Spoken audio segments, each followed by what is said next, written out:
Very nice to be joining you all. What I've got for you is what's essentially a paper about truth. But when I was invited to join this seminar, I thought, well, this paper on truth can be made into a paper on knowledge. But I'm only going to make it a paper on knowledge at the end. And so for a lot of the time, it's going to sound like a paper on truth because it is a paper on truth, but I think the implications for knowledge will be clear enough. So let me just get started. There we go. Okay, so here's what the argument's going to look like. I'm going to start off with something I'm going to call truth denialism, the thesis that our beliefs and assertions are never true. And I'm going to argue that this is neither incoherent or even implausible to hold this thesis. And then I'm going to suggest that a decision about whether we should ultimately take truth denialism seriously depends crucially on a decision about whether to give truth an idealized or an anchored analysis. And I'll explain what I mean by that terminology as we go. Then I'm going to suggest that the best way forward is to understand truth ideally, but to be more precise is what I'll be calling a success-dependent concept. I'll be suggesting our conception of truth should hang on the extent to which we can ultimately attain the ideal of truth. What this means is that a theory of truth ought to wait for last in philosophy. We can't decide what truth is until we have a clearer sense of how the world is and how language refers to it. And then coming around to my intended theme, I'll be saying that much the same story holds for knowledge, that we should embrace the slogan, knowledge last. Okay, so it's a lot to cover. Let me get going. It's a familiar enough thing in the history of philosophy to deny the reality of one or another sphere of commonly accepted reality. That's just what philosophers do for a living, pretty much. And today I'll be talking about two kinds of cases. There's the familiar case of knowledge denialism, but you don't have to call it that because we've got a word for it. We call it skepticism. So you're all familiar with that. I will be thinking about a kind of analogous view when it comes to truth that I'll be calling truth denialism. Now, this too is familiar enough in its localized forms. For instance, when non-cognitivists in ethics hold that moral claims are neither true nor false, that's a kind of localized truth denialism. But I'm going to be focused on truth denialism in its radical global form as the thesis that nothing is true.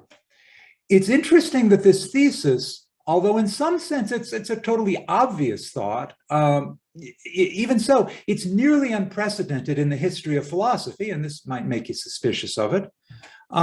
It's so little discussed, in fact, that it doesn't even have a name. And so I'm going to stick with the term truth denialism to refer to this thesis. Now, let me make some quick kind of defensive maneuvers just so you don't think truth denialism just immediately collapses as soon as you touch it. It looks at first glance like an intriguingly unoccupied region of philosophical terrain, but that nobody's defended it might make you think, that all of these sort of attention-seeking, very clever minds, the reason they're not touching it is that as a piece of philosophical real estate, it maybe suffers from some pretty serious flaws. So you might think. Well, is the thesis logically incoherent? I can't really see how it could be that. There seems no impossibility in principle in the idea that everything we believe and assert fails to be true.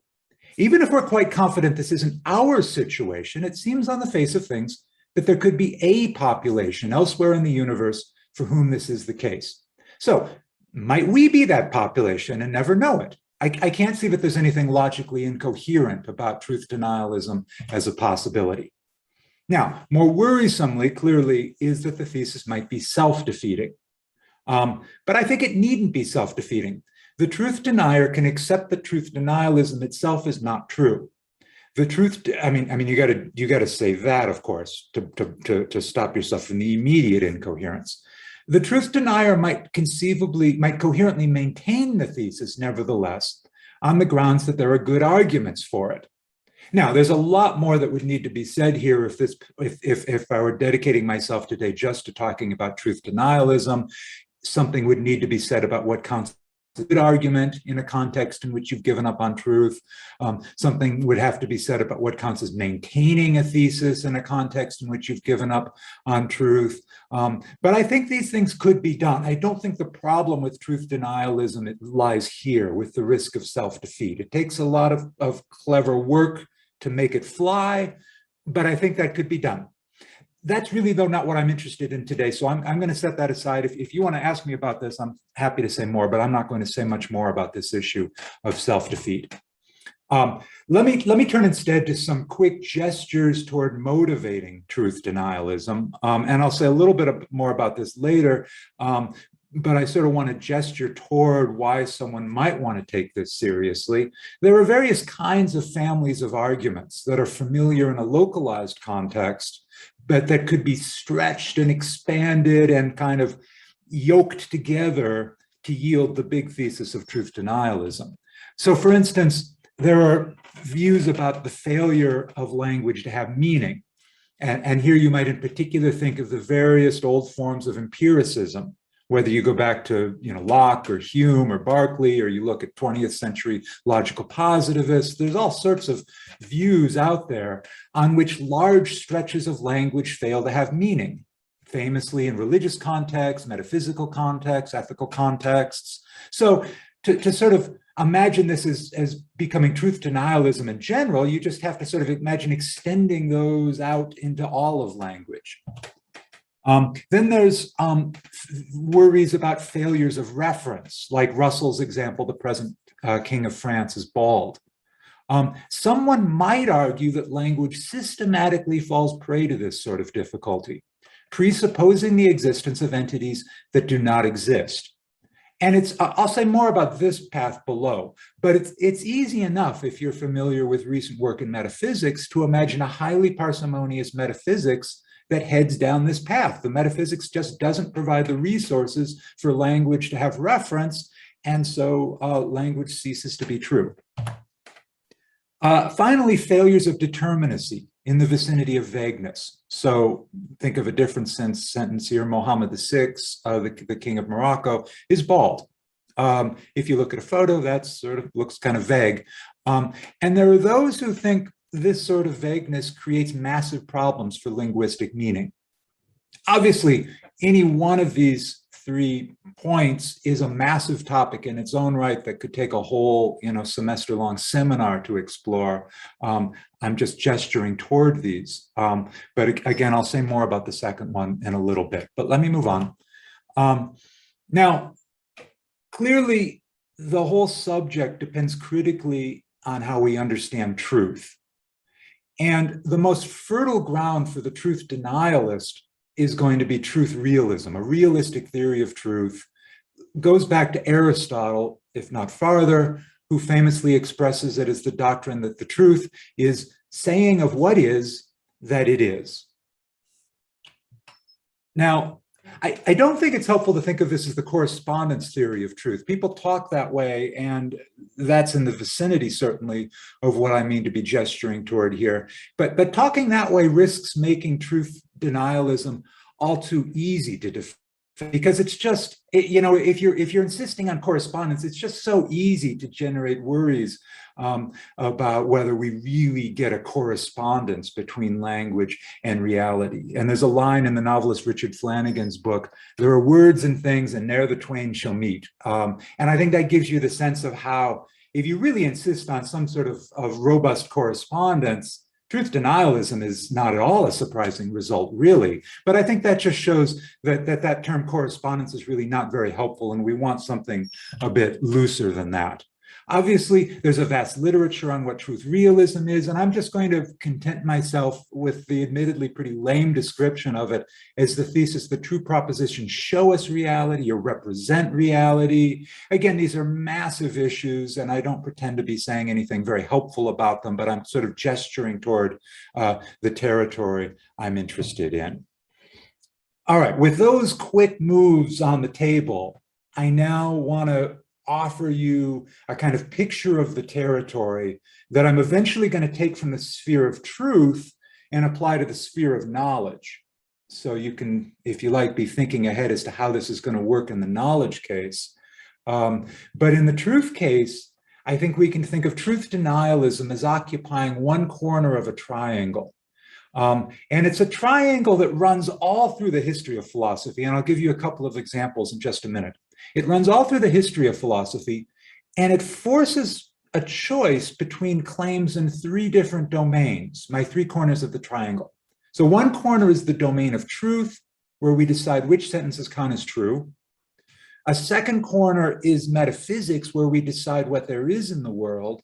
And a third corner is semantics, where we decide how words refer.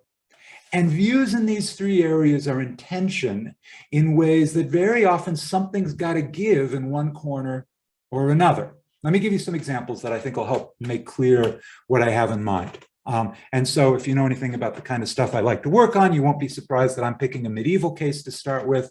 This is from the 14th century author John Buridan, right at the beginning of his treatise on consequences, which has recently been translated by Stephen Reed. Buridan writes, "Some claim that every true proposition is true because things are just as it signifies they are. With respect, that is, to the thing or things signified. Now, that should sound a lot like Aristotle's version of truth realism. It effectively just is Aristotle's truth realism, and Buridan intends it to be a reference to that kind of view. But Buridan wants to reject this. I believe this is not true, literally speaking. For if Colin's horse, which cantered well, is dead, then this is true. Colin's horse cantered well. And yet things are not as the proposition signifies, because the thing, the horse, has perished. But this proposition is plainly true for the reason that things were as the proposition signifies they were." Okay, so here's how the triangle works here. First of all, Buridan accepts the truth of the starred sentence. Oh, I just remembered, I've got a PDF of these slides. All right, there's the link to the PDF. If you get to the point where you want to be flipping back and forth among the slides, that's how you can do it. Okay, back to the triangle. So in one corner, the truth corner, Buridan accepts the truth of the starred proposition. But in the corner of metaphysics, he takes for granted the falsity of what we now think of as an eternalist metaphysics. That is to say, if some of you aren't totally up to speed with what's going on in analytic metaphysics in this domain, there are a lot of folk in metaphysics these days who think that what exists is timelessly everything that exists in our universe, past, present, future. And so for the eternalist, we wouldn't say what Buridan says now in green. We wouldn't say that the horse doesn't exist. The horse, in some sense, does exist. Now, it doesn't exist at the current time, but it still exists. And so on that sort of eternalist metaphysics, we don't have a metaphysical problem about making true the starred sentence. But for Buridan, we do, because he's a presentist about what exists. He thinks only things that presently exist. And so he's got a metaphysical problem about the truth of the starred proposition. What's he going to do about it? Well, he modifies the semantics. He concludes that a realistic semantics is not entirely correct, that we shouldn't, strictly speaking, say that truth requires that things be as the sentence signifies they are. And so he's going to modify that and say it's okay if things were as the proposition signifies they were. And so here you can see how assumptions about what's true interacts with assumptions about metaphysics and may or may not lead you to modify your semantics about how language works. And so there's a kind of a regulation that goes on between the three corners of the triangle. Here's a second example. According to Aristotle, Cratylus had so doubted the availability of truth that he ultimately took the extreme step, and in Aristotle's words, he did not think it right to say anything, but only moved his finger. And evidently, this is because he despaired of being able to say anything that was true, and not wanting to say anything false, he resorted simply to moving his finger around. hard to believe this is a true story, not really clear. We don't really know much about Cratylus. But if we take this on its face, then here we do have, from the history of Western philosophy, an example of truth denialism. I'm not sure I know of any other examples beyond Cratylus, but this would be an example. And it illustrates my triangular kind of story about what's going on in these cases. Because, as Aristotle tells the story, Cratylus's silence was motivated by radical Heracliteanism. As Aristotle puts it, that all this world of nature is in movement. That's the Heracliteanism. And that, regarding that which everywhere in every respect is changing, nothing could truly be affirmed. So we get the triangle again, because Cratylus accepts a certain metaphysical position, the metaphysics of Heraclitus, that everything is in flux. And he accepts semantic realism, now is highlighted in green. Right? That if you're trying to refer to things that are changing, then a language that is unchanging is not going to be capable of doing that. And you're not going to be able to get truth out of it. And so he arrives at a concession in the corner of truth. And it's such a radical conclusion, as Aristotle tells the story, that he arrives at full-blown truth denialism. So the three corners, again, are working in tension with one another. Okay. Now, all of that is takes place within the context of a background assumption of something like truth realism. Anyone passingly familiar with analytic metaphysics is going to be able to see quite easily how it might be deployed in the context of my dialectical triangle to advance the cause of truth denialism. Because the analytic metaphysicians, have all kinds of views about what exists in the world. And so depending on how you go, there's going to be a lot of pressure on you in terms of what sorts of sentences come out as true and what sorts of sentences don't come out of true. Now, the background assumption in these discussions is that language is in general true. And that puts a certain sort of pressure on the metaphysicians to arrive at certain sorts of positions that are going to make good on that truth. But given everything I've said, you can see how it's an open possibility in principle just to deny the truth. And that then is going to influence the kind of metaphysics you could put forward. It's going to make it a whole lot easier to do metaphysics. The point I want, though, is just that given how unsettled the basic questions of metaphysics are, it looks as if truth denialism should similarly be an open, unsettled question. But the other way forward at this point would be to make adjustments to the semantic corner of the triangle so that however the metaphysics comes out, we can hold on to truth. And this means that we need to spend a little bit of time thinking about anti-realist theories of truth. And in particular, we need to consider pragmatism. Now, again, this is a vast topic. We could spend a whole semester talking about it. I'm going to have to move quickly. There are a lot of recent, very sophisticated versions of pragmatism. For present purposes, I'll just content myself with William James's old and admittedly crude slogan. He famously wrote, the true is the name of whatever proves itself to be good in the way of belief. All right, thereby giving us an extraordinarily flexible way of thinking about what counts as truth that's plainly going to be very resistant to truth denialism. If you're a pragmatist in this way, there's probably no way of getting truth denialism off the ground. And so this means that thinking about truth denialism requires choosing among these two broad camps in terms of theories of truth. And obviously there's other ways too of thinking about truth. There's deflationary theories, for instance, which in the written version of this paper I discussed, but which I'm setting aside for present purposes. So it's definitely enough just to have truth realism and pragmatism on the table. So let's just think about those two options. And let me contrast three strategies for thinking about them. First of all, there's the strategy of pious denunciation, which is probably the most popular strategy for combating pragmatism. Pragmatism is often dismissed with pious exhortations of the value of showing the world as it is stern denunciations of the pernicious implications of giving up on realism. Richard Rorty sort of gave rise to a whole genre of philosophers doing this sort of thing and trying to, knock Rorty down for his sort of failures in this regard. But from the present point of view, I think we can see that such criticisms just miss the point. I mean, of course, we'd like to be realists from the present point of view, if we could have it. But we're imagining a situation where that's not an open course, right? We're imagining a situation where we take truth denialism seriously. And so we move to pragmatism because that's the only way to save any kind of truth. And so if that's the dialectical situation, pious denunciation is just not at all helpful. So a second strategy, an idealized approach to truth. Here we'll conceive of truth as an ideal that we aspire to achieve.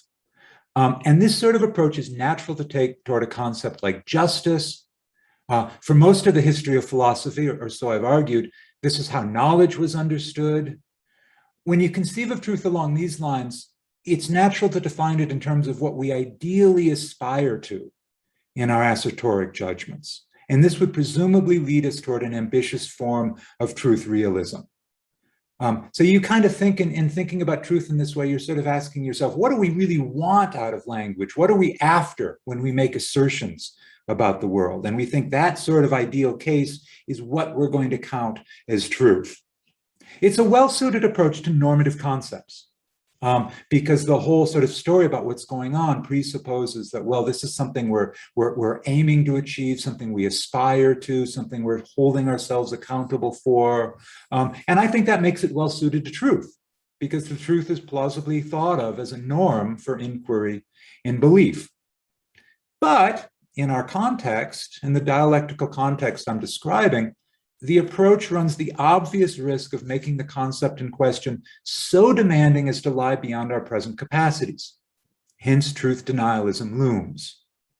So that's the difficulty with the idealized approach. And that might lead someone to take up what I'm going to call an anchoring analysis or an anchored analysis. This is a less aspirational strategy. It involves anchoring the target concept to some other more concretely actual feature of our circumstances. So consider justice. Instead of thinking of justice in terms of some sort of ideal that we might aspire to in the moral domain, you might tie justice to the outcomes of a certain deliberative process. You might think of John Rawls, for instance, here, and his sort of procedural justice in terms of the original position, where you just say, look, we're going to tie justice to the outcomes of a certain sort of process. Knowledge, too, might be anchored in this way. It might be anchored to our norms for action. It might be anchored to our norms for assertion. It might be anchored to certain linguistic practices. I'll say more about this in a bit.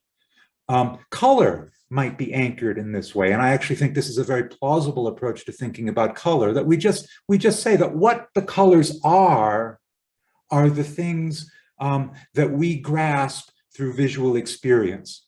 That's just what color is, we say, and we anchor color in that way to whatever it is we grasp through visual experience. And whatever that turns out to be, and obviously it requires a longer story, but in some sort of sense, we say that's just what we mean by color.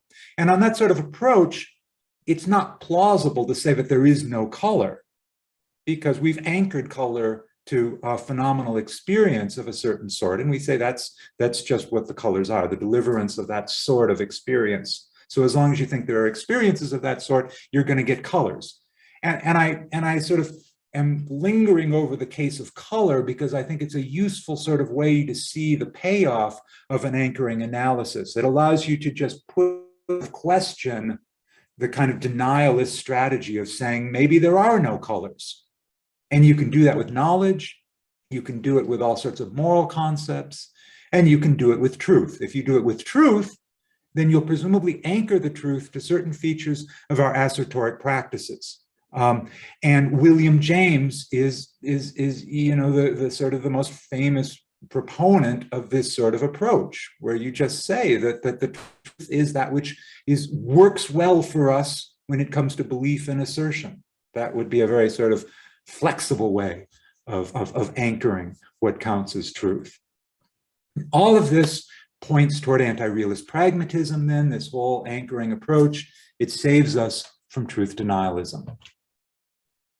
I think when you sort of see the situation this way, you see that the three, when it comes to truth, the three corners of the triangle I'm describing are all prima facie cogent. They're all on their face plausible ways of proceeding. In one corner are going to be the folk who treat truth ideally, right, as realists, and that's going to require that they build a metaphysics to match the truths that our language seems to express. And that's, a very prominent way forward. And another of those who, in effect, they modus tollens the realist's position. What I mean by that is they take the realist metaphysics, they look at that, they think that's incredible, and they then, in rejecting the consequent metaphysics, they go back and they reject the antecedent truth realism, and they settle for some sort of non-ideal conception of truth, anchored to our actual practices. Those are the pragmatists, as I've been saying. And then there's the neglected third corner of the triangle I'm especially interested in. These folk embrace an ideal, realistic conception of truth, so they start off where the realists start off, but they reject the metaphysics. And since they reject the metaphysics, they're willing to embrace the consequence that language just isn't true, right? Truth would require this realistic story, but the realistic story doesn't pan out when you think about the metaphysics. And so, well, so much for truth.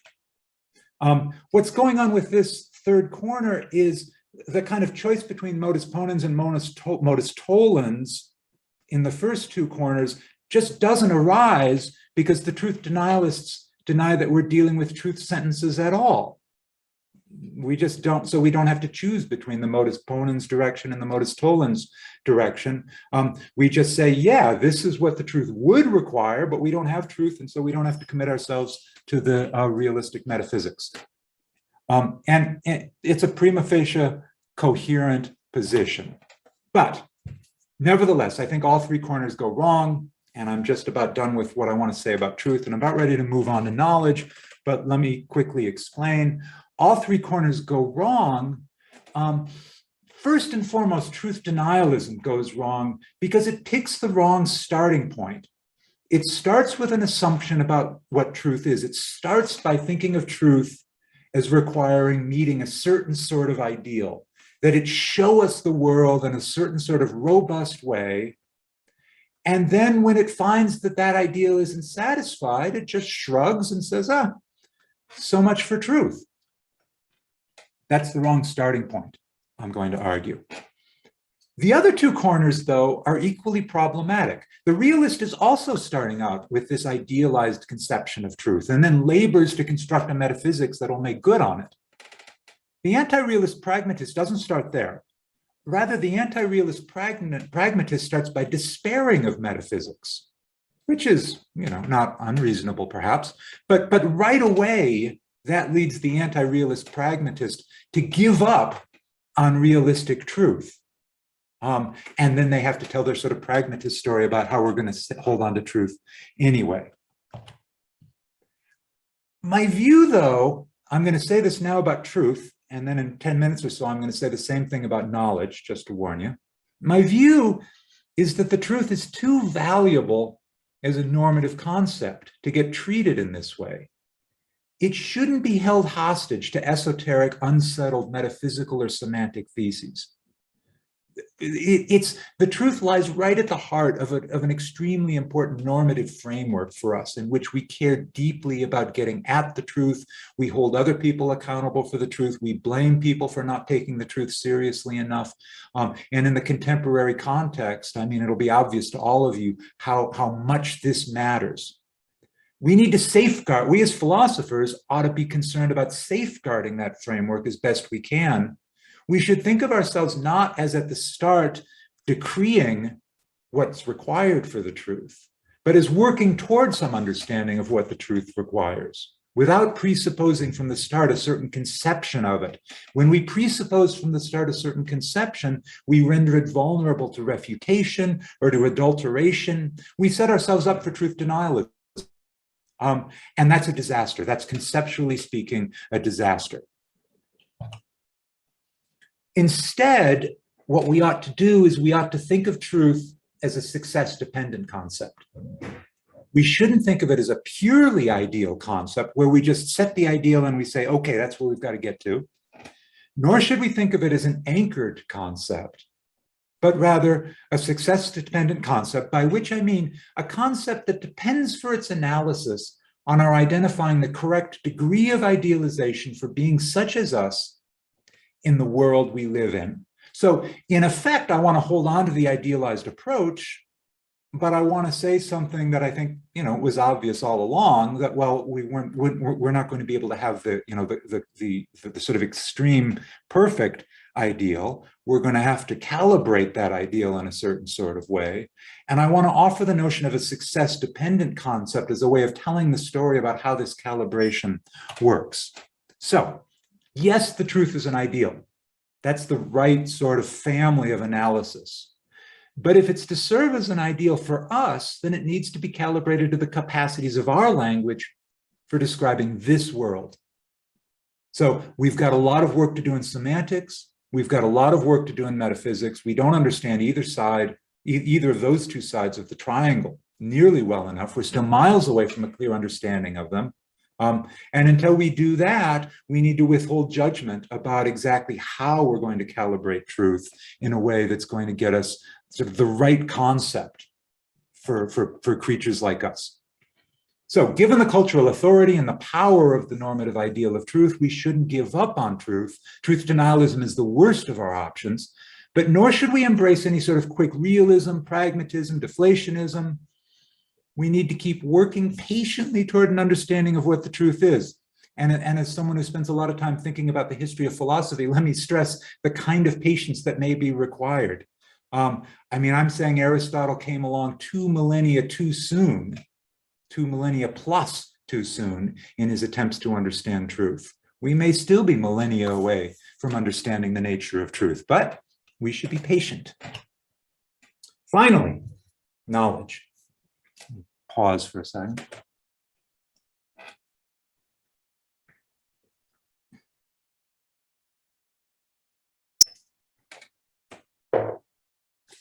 Much of what I've said about the truth holds for knowledge.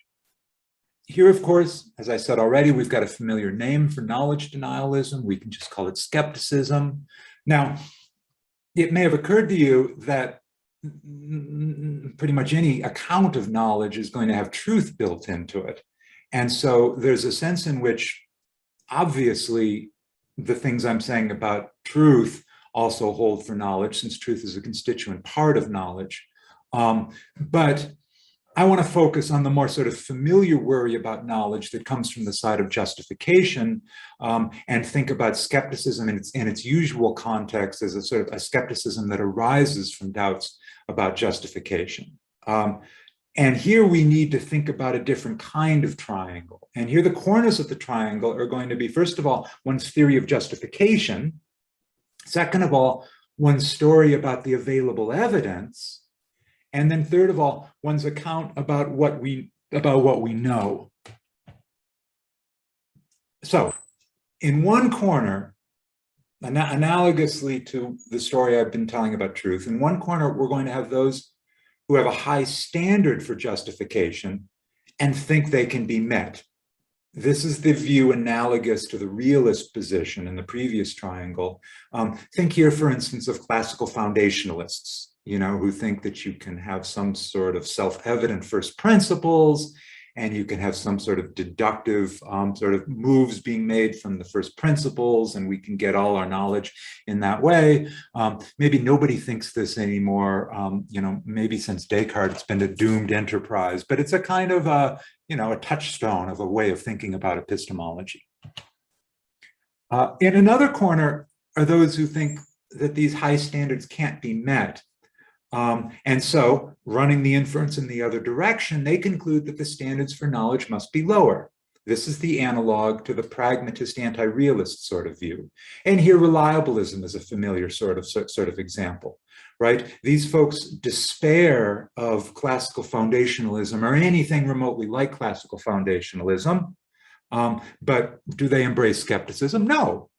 Instead, they conclude that the initial theory of justification was wrong-headed, and they offer something different. They offer something more flexible. They offer something with lower standards. In the third corner, of course, is the skeptic. Characteristically, the skeptic holds on to the high standards of the first sort of camp, but thinks the standards can't be met. Now, it will be obvious to all of you that I'm wildly oversimplifying, the massive complexity of the contemporary dialectical situation, but hopefully you can sort of see how this does, in a certain sort of way, mirror the story for truth. I don't mean to say that this exhausts the dialectical situation. In thinking of these as three corners of the triangle, I mean to allow that there's lots of space inside the triangle for compromise sorts of views. That's fine. Again, we can talk about idealization versus anchoring. If we follow the long tradition of thinking of knowledge as an ideal cognitive achievement, then we'll find ourselves most naturally in the first corner to start with, expecting knowledge to satisfy high standards for justification and working hard to find the requisite evidence. All the way up to Descartes and beyond, that's the way the story goes. When that approach fails, skepticism threatens. And that's why, throughout the history of philosophy, we get these pockets of skepticism who are giving up on this sort of the usual kind of approach. Or more recently, there's a sort of a very common thought, and there's a lot of folk in my own department who see the situation this way, maybe where you guys are too. People who think knowledge is really not all that interesting a concept. We should just sort of forget about knowledge. That was all just a mistake, and we should instead talk about credences and such things as that. And so you give up on the entire project of epistemology. You're not a skeptic, you just think we've misanalyzed what the phenomenon of interest is in the vicinity of cognition. Alternatively, to save knowledge, we might take recourse in the second corner of the triangle, where the reliabilists, for instance, are. Here we'll identify some lesser standard of justification. Here's where the anchoring approach becomes useful in the epistemic context. Here, the strategy is to link knowledge to a familiar set of practices and thereby safeguard its reality. It might be identified as the norm of belief. It might be identified as the norm of assertion. One might, looks like I'm missing a word here. One might go from epistemology toward language and take the subject to be whatever it is we're talking about when we use English words like knowing and knowledge. And in this way, epistemology gets anchored to linguistic usage, and we take the kind of linguistic turn in thinking about epistemology, and we think that's really what we're doing. We're doing a kind of conceptual analysis that's rooted in people's actual linguistic practices, and we might get interested cross-culturally and how in different sorts of cultures people use words that are in the sort of same conceptual vicinity as knowledge in English. And you could spend a lifetime doing that sort of thing. And that's a version of the anchoring approach, and it's a way of saving epistemology from these other sorts of challenges. Think here of Morean approach as well, and how, to my mind, this is also a kind of anchoring. There are a lot of sort of moments in philosophy where people assign certain sorts of views as sort of a bedrock status, as a Morean truth. And it's as if they're appealing to some sort of mysterious faculty of common sense, that we can somehow just see that this has to be true, right? That it's just a Morean truth. And we can see that certain sorts of facts are unimpeachable and other sorts of ones are revisable. So it's been said, for instance, going back to the case of color, it's been said that the existence of color is a Morean truth. But as I gestured toward earlier, that seems to me to be right only provided we want to anchor the concept of color to some other, still more bedrock concept. We don't have to think of color as a Morean truth. It just depends on how, for starters, we're thinking about it and the kind of analysis of color we're giving. If we think of color as requiring a certain set of properties, and we're going to conclude not all of those properties obtain, then we might end up denying the reality of color. But if we anchor it in a certain way, then it's going to look, in effect, like a Morean truth.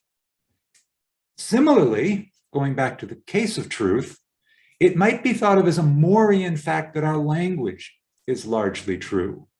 And I would expect if I just sort of gave this sort of talk about truth denialism, that somebody very well in an audience might just raise their hand and say something like, look, isn't it just a Morean truth that some of our language is true? And again, I would say, yeah, but only if you anchor truth to some truly undeniable feature of our practices. And that's in effect what William James does when he anchors it to what works well for us in belief. And there's lots of ways in which you could anchor truth in this way, but you don't have to. It's an optional strategy. Knowledge, of course, is the original Morean fact. But here too, I want to say, this looks right only if we anchor the concept of knowledge to more bedrock features of our lives, such as our practices of assertion. An idealized conception of knowledge disrupts that approach.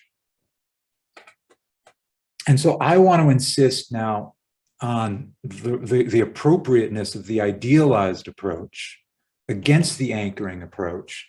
And I want to go back to the notion of a success-dependent concept and say that this works quite well in the case of knowledge as well.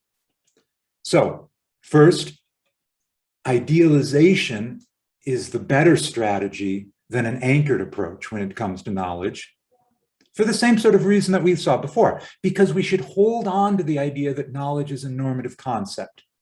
The theory of knowledge, accordingly, is not lexicology, it's not sociology. It describes a goal of inquiry, and it should be an open, substantive question to what extent we attain that goal. Now, idealization, as I've been stressing, risks skepticism, but skepticism as a global thesis is ultimately absurd, just as in the case of truth denialism. As with other essentially normative concepts, knowledge is too important a tool in our conceptual repertoire for us to give it away. So what's needed is a calibrated ideal, where we calibrate in light of the nature of our cognitive capacities and the nature of the world we live in. And that's just to say that we should treat knowledge as a success-dependent concept. What it is, what knowledge is, depends on how successful we can realistically be in achieving the cognitive ideal.